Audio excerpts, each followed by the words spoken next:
Hi friends, welcome back to Nista gallery. ഇന്ന് ഞാൻ മിക്സ്ചറിൻ്റെ recipe ആയിട്ടാണ് വന്നിട്ടുള്ളത്. അപ്പോൾ ഇത് തയ്യാറാക്കുന്നത് എങ്ങനെയാണെന്ന് നമുക്ക് നോക്കാം. ഇതിനു വേണ്ടി ഞാനിവിടെ ഒരു ബൗളിൽ 2 കപ്പ് കടലക്കപ്പൊടി എടുത്തിട്ടുണ്ട്. ഞാനിതിലേക്ക് അരിപ്പൊടി ഒന്നും ചേർക്കുന്നില്ല, വെറും കടലക്കപ്പൊടി മാത്രമാണ് എടുത്തിട്ടുള്ളത്. ഇനി ഇതിലേക്ക് നമുക്ക് 3 ടീസ്പൂൺ മുളക് പൊടി ചേർത്ത് കൊടുക്കാം.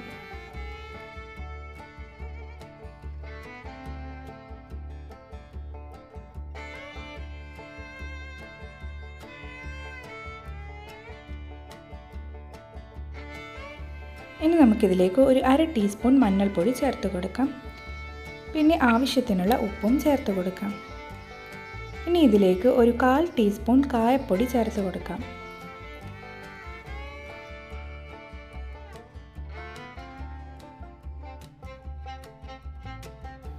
ഇനി ഇതിലേക്ക് കുറച്ചായി വെള്ളം ചേർത്ത് നമ്മൾ ചപ്പാത്തിക്കൊക്കെ മാവ് കുഴക്കുന്നത് പോലെ ഇത് കുഴച്ചെടുക്കാം.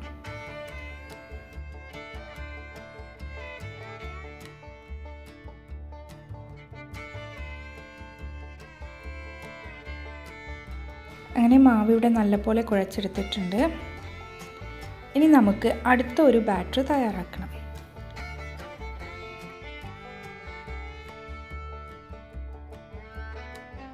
അതിനു വേണ്ടി ഒരു ബൗൾ എടുത്ത് നമുക്ക് അതിലേക്ക് ഒരു 1/2 കപ്പ് വീണ്ടും കടലക്കപ്പൊടി ചേർത്ത് കൊടുക്കാം.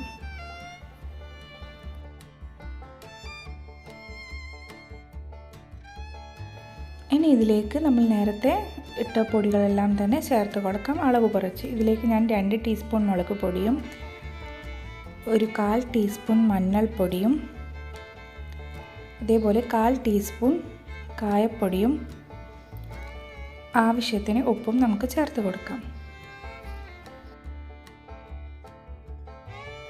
ഇനി നമുക്കിത് വെള്ളമൊഴിച്ച് നല്ല ദോശ ബാറ്റർ പോലെ ഉള്ള ബാറ്റർ തയ്യാറാക്കിയെടുക്കാം. നമ്മൾ നേരത്തെ മാവ് കുഴച്ചെടുക്കുകയാണ് ചെയ്തത്. ഇത് ദോശ ബാറ്റർ പരുവത്തിൽ നമുക്ക് ഈ മാവ് തയ്യാറാക്കിയെടുക്കാം.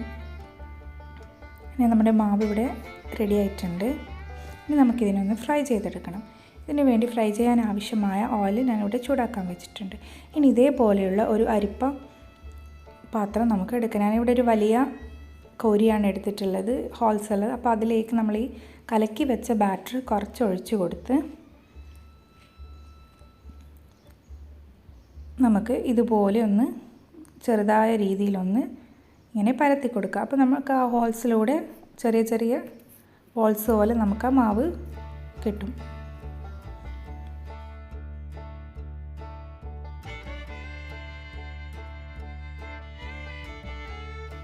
ഇനി നമുക്കിത് നല്ല ക്രിസ്പി ആകുന്നത് വരെ ഒന്ന് ഫ്രൈ ചെയ്തെടുക്കാം.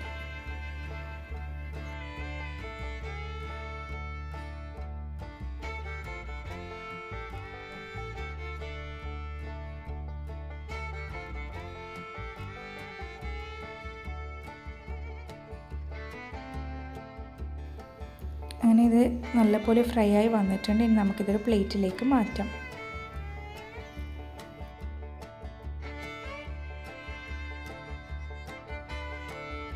ഇനി ഇതേപോലെ നമുക്ക് ബാക്കിയുള്ളതും ഫ്രൈ ചെയ്തെടുക്കാം.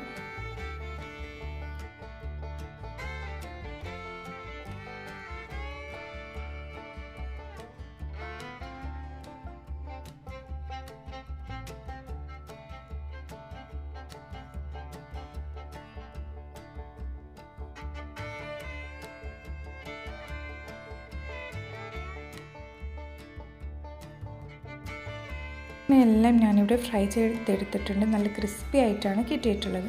ഇനി നമ്മൾ നേരത്തെ കുഴച്ച് വെച്ച മാവും ഫ്രൈ ചെയ്തെടുക്കണം. അതിന് വേണ്ടി ഒരു ഇടിയപ്പം മേക്കർ എടുത്ത് അതിലേക്ക് നമ്മുടെ മാവ് ഇട്ട് കൊടുക്കാം.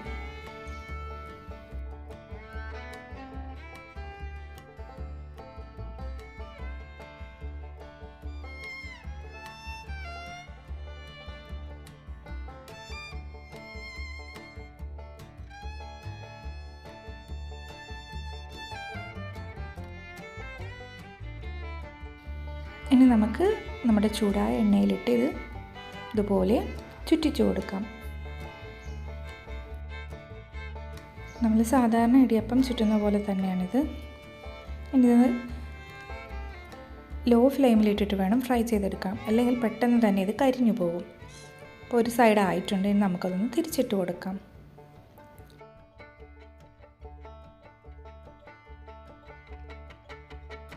ഇത് ഫ്രൈ ആയി വന്നിട്ടുണ്ട്, നമുക്കിതിനെ എണ്ണയിൽ നിന്നും കോരി മാറ്റാം. ഇതേപോലെ നമുക്ക് ബാക്കിയുള്ളതും ഫ്രൈ ചെയ്തെടുക്കാം.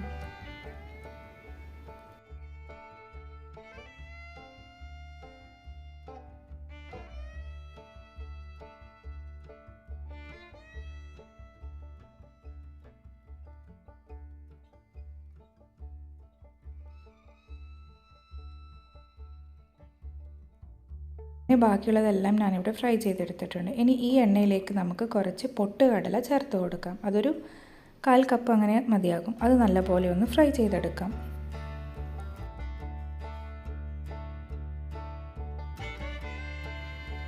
ഇനി നമുക്കത് എണ്ണയിൽ നിന്നും കോരി മാറ്റാം. അത് നല്ലപോലെ ഫ്രൈ ആയി വന്നിട്ടുണ്ട്. ഇനി നമുക്ക് ഇതിലേക്ക് നമ്മുടെ കടല, പീനട്ട്, അതും ഒന്ന് ഫ്രൈ ചെയ്തെടുക്കാം. അതും ഒരു 1/4 കപ്പ് അളവിലാണ് ഞാൻ എടുത്തിട്ടുള്ളത്. അതൊന്ന് ഫ്രൈ ചെയ്തെടുത്തിട്ടുണ്ട്. ഇനി ഇതിലേക്ക് 4 അല്ലി വെളുത്തുള്ളി ചതച്ചതും ഇട്ട് ഒന്ന് ഫ്രൈ ചെയ്തെടുക്കാം. നമുക്ക് ഈ മിക്സ്ചറിന് വെളുത്തുള്ളിയൊക്കെ ചേർത്ത് നല്ല ടേസ്റ്റി ആയിരിക്കും. അപ്പോൾ അതും ഒന്ന് നമുക്ക് ഫ്രൈ ചെയ്തെടുക്കാം. അങ്ങനെ വെളുത്തുള്ളി നല്ലപോലെ ഫ്രൈ ആയി വന്നിട്ടുണ്ട്. അതിനെ നമുക്ക് എണ്ണയിൽ നിന്നും കോരി മാറ്റാം. ഇനി ഈ എണ്ണയിലേക്ക് നമുക്ക് കുറച്ച് കറിവേപ്പിലയും 2 വറ്റൽമുളക് ചെറുതായി മുറിച്ചതുമിട്ട് അതും ഒന്ന് നല്ലപോലെ ഫ്രൈ ചെയ്തെടുക്കാം.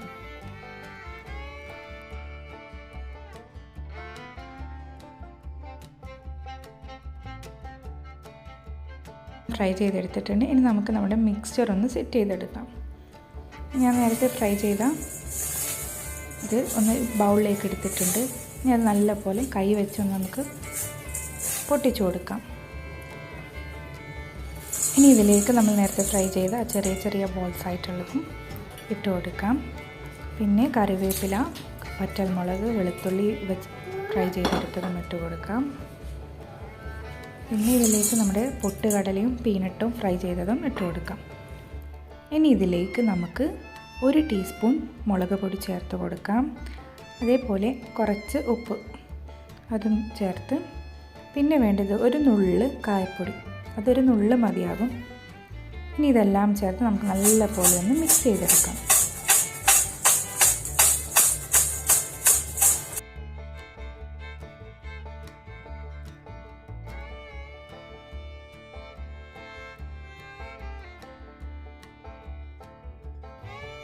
അങ്ങനെ എല്ലാം നല്ലപോലെ മിക്സ് ചെയ്തെടുത്തിട്ടുണ്ട്. നമ്മുടെ സ്പൈസി ആയിട്ടുള്ള മിക്സ്ചർ ഇവിടെ റെഡി ആയിട്ടുണ്ട്. നമുക്കിതൊരു എയർ ടൈറ്റ് കണ്ടെയ്നറിലിട്ട് സൂക്ഷിക്കാവുന്നതാണ്.